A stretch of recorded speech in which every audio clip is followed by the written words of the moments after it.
Shalom, my name is Todd Bennett, and I'm coming to you from under the Succa in Jerusalem, Israel. I'm sitting in my Succa. It's day 4 of Succot, and I don't know if you can see, but it's wet. We had the Yoreh, the first rains, and boy, did it rain. Sometimes it's just a sprinkle that comes down in the first rains, but it really came down pretty hard today. It reminded me of being in upstate New York during the summer or fall. But anyways, we're wet, but we're still going to do our under the Succa teaching. It's drying up and sun's coming out a little bit. And so last time we talked about Jacob journeying from Succot to Shechem. And he was following the path of Abram, but he ran into an issue. There was idolatry in his family and in his camp.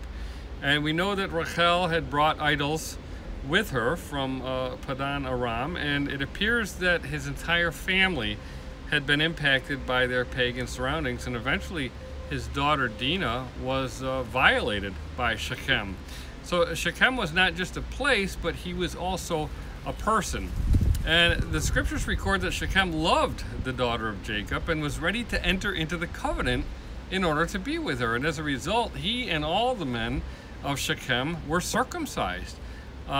This is similar to how Abraham brought people into his household and into the covenant, and all who wanted to join his household, they needed to be circumcised, and as long as they were circumcised and they obeyed the covenant, they could join in the household. And sadly though, this is another example of how Jacob's family differed from Abraham. Instead of bringing the people of Shechem into the covenant, Shimon and Levi used it as a ploy. When the men were in a weakened condition, they took matters into their own hands and slaughtered all the men while they were recovering from their circumcision, and they plundered the entire city of Shechem. And this was hardly the return that Jacob had envisioned for his return to the land, and he wanted peace. And remember that Succot is not only about the children of Israel, it's about the nations, and that's something they forgot. While Jacob was looking for peace, his family was mixing with the nations instead of drawing the nations to Elohim. They were blinded by their idolatry to see the plan of Elohim in their journey, and instead of being priests, they ended up being idolaters and murderers. And it's clear that they had strayed from Elohim, and the solution was to get rid of their idols and to change their garments. And remember that Simlah means covering, and so does the word Kesot, which shares the same characters and gematria as Succot. And interestingly, the process of circumcision involves a removal of the foreskin and uncovering. So while Jacob and his family had just come from Succot, they were supposed to be covered by Elohim, but they obviously were not. They needed their hearts to be circumcised. They are the ones that needed to be circumcised, and they needed to get cleaned up and get right before Elohim. They had to put on clean garments without spot or wrinkle in order to go to Bethel, the house of Elohim. Bethel was their next stop on the journey from Succot, and Abram had also traveled a circuit from the region of Bethel and back again. The first time we read is in Genesis 12:8, and he moved from there to the mountain east of Bethel, and he pitched his tent with Bethel on his west and Ai on his east. There he built an altar to Yahweh and called on the name of Yahweh. And then we read about his return in Genesis 13:3. It says, and he went on his journey from the south as far as Bethel, to the place where his tent had been at the beginning, between Bethel and Ai. So Abram actually completed a circuit, including Bethel as a bookend to his journey. And the difference between Abram and Jacob was the fact that in the midst of his journey, Abram had gone to Egypt and was under the protection of Elohim the entire time. While in Egypt, Elohim plagued Pharaoh on behalf of Abram and Sarai, and Abram came out of Egypt with great wealth and possessions, along with Hagar, which literally means Hagar, the stranger. So while Abraham was in between his Bethel journeys, he was obtaining great wealth, and he was also bringing in the strangers into his family and into the covenant. And this stands in stark contrast to what happened to Jacob and his family. Upon Abram's return to the region of Bethel, we read in Genesis 13, 2 through 4, Abram was very rich in livestock, in silver and in gold, and he went on his journey from the south as far as Bethel to the place where his tent had been at the beginning between Bethel and Ai, to the place of the altar which he had made there at first. And there Abram called on the name of Yahweh. So we can see Yahweh and calling on the name of Yahweh was always at the center of Abram's attention, and that's what Jacob and his family had lost sight of. While Abram had obtained his wealth through blessing in the hand of Yahweh, Jacob and his children had acquired wealth through their treachery. They needed to go to Bethel for a reset, and Jacob needed to get his focus back to where it was when he first left. And during his first day at Bethel, he was fleeing, and we read that account in Genesis 28, 11 through 22. It says, "And he took one of the stones of that place and put it at his head, and he lay down in the place to sleep. Then he dreamed, and behold, a ladder was set up on the earth, and its top reached to heaven. And there the messengers of Elohim were ascending and descending on it. And behold, Yahweh stood above it and said, I am Yahuwah Elohim of Abraham your father, and the Elohim of Isaac. The land on which you lie I will give to you and your descendants. Also your descendants shall be as the dust of the earth, and you shall spread abroad to the west and the east, to the north and the south. And in you and in your seed all the families of the earth will be blessed. Behold, I am with you and will keep you wherever you go, and will bring you back to this land, for I will not leave you until I have done what I have spoken to you. Then Jacob awoke from his sleep and said, Surely Yahweh is in this place, and I did not know it. And he was afraid and said, How awesome is this place!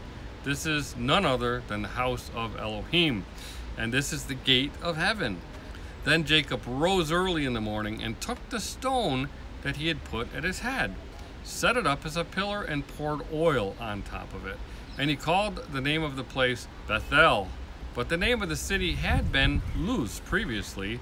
Then Jacob made a vow, saying, If Elohim will be with me and keep me in this way that I am going, and give me bread to eat and clothing to put on, so that I come back to my father's house in peace, then Yahweh shall be my Elohim, and this stone which I have set up as a pillar shall be Elohim's house. And of all that you give me, I will surely give a tenth to you. So this was quite an incredible experience that he had his first time at Bethel. Jacob saw Yahweh in a vision. He saw into a gate of heaven, and he was given this great vision and this promise. He then awoke and raised up the stone known as the Et Ha-Eben in Hebrew. The Et is the Aleph Ta, which is actually attached to the stone Ha-Eben. And Eben is spelled Aleph Bet Nun. Aleph Bet is Ab, it's father. Bet Nun means son. So this stone combines the father and the son, and it literally represented the father and the son. And interestingly, it was lying down when he slept, which is symbolic of death, and then raised up in the morning. When he awoke, he was revived, he was resurrected. And when this stone was raised up, he poured oil on it, which is Mashiach in Hebrew. And Mashiach is anointed, and it's where we get the word Messiah from. So there's incredible symbolism going on here. And Jacob was actually acknowledging the son of the father as the Messiah, and he renamed that place the house of El as a result of it. And amazingly, it was previously named Luz, which means almond tree. And we know that the menorah in the house of Elohim is fashioned to represent an almond tree. It has 22 almond buds on it, and of course 22 represents the number of characters in the Hebrew language, the Aleph through the Ta, again the Et, the Messiah, the Mashiach. So incredible vision, incredible symbolism here. And then we see Jacob making a vow, and he asked for provision, and he asked to return in peace. And if so, he said that the raised up stone, the Mashiach, would be the house of Elohim, Bet Elohim. He also said that Yahweh would be his Elohim, and he would tithe to him. Well, Yahweh had obviously kept up his part of the vow, and it was now time for Jacob to return and keep his end of the vow. And he needed to make Yahweh his Elohim. So at Shechem, he was told to return to Bethel. And we read about that in Genesis 35:1. It says, Then Elohim said to Jacob, Arise, go up to Bethel and dwell there, and make an altar there to Elohim, who appeared to you when you fled from the face of Esau, your brother. And in Genesis 35:6-7, we read about his return. It says, So Jacob came to Luz, that is Bethel, which is in the land of Canaan, he and all the people who were with him. And he built an altar there and called the place El Bethel, because there Elohim appeared to him when he fled from the face of his brother. Now once Jacob built the altar, we then see Elohim appearing to him. And we read about that in Genesis 35:9-15. Then Elohim appeared to Jacob again when he came from Padan Aram and blessed him. And Elohim said to him, Your name is Jacob. Your name shall not be called Jacob anymore, but Yisrael shall be your name. So he called his name Yisrael. Also Elohim said to him, I am Elohim Almighty. Be fruitful and multiply. A nation and a company of nations shall proceed from you, and kings shall come from your body. The land which I gave Abraham and Isaac, I give to you, and your descendants after you, I give this land. Then Elohim went up from him in the place where he talked with him. So Jacob set up a pillar in the place where he talked with him, a pillar of stone, and he poured a drink offering on it, and he poured oil on it. And Jacob called the name of the place where Elohim spoke to him Bethel. So finally, when Jacob returned to Bethel, we see the transformation of the man Jacob to the man Yisrael. Even though he had been named Yisrael at Peniel, he did not live up to that. He did not live up to his vows. And so now when he returns to Bethel and he raises up the stone and sets up an altar and anoints that stone now with oil and wine, now he's fulfilling that mandate of becoming Israel. So when we consider Succot, we should remember that it's not just an appointed time, but it's also a place along our covenant journey. And while it is a place, it's not the final destination. As we return to Succot each year, it's important to understand the lessons that we are to learn from this important landmark and waypoint on the path that ultimately leads to Bethel, the house of Elohim. We don't want to remain in sukkahs. They're meant to be temporary. We want to leave our sukkahs and move into the bet, the house.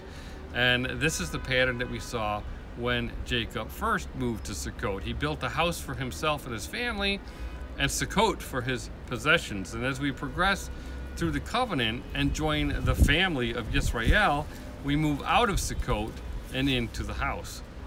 But the children of Israel had more to learn as their covenant journey continued, and Succot would continue to play an important part in that transformative journey. And we'll talk about that in the next episode. For now, my name is Todd Bennett from Under the Succa in Jerusalem. Shalom.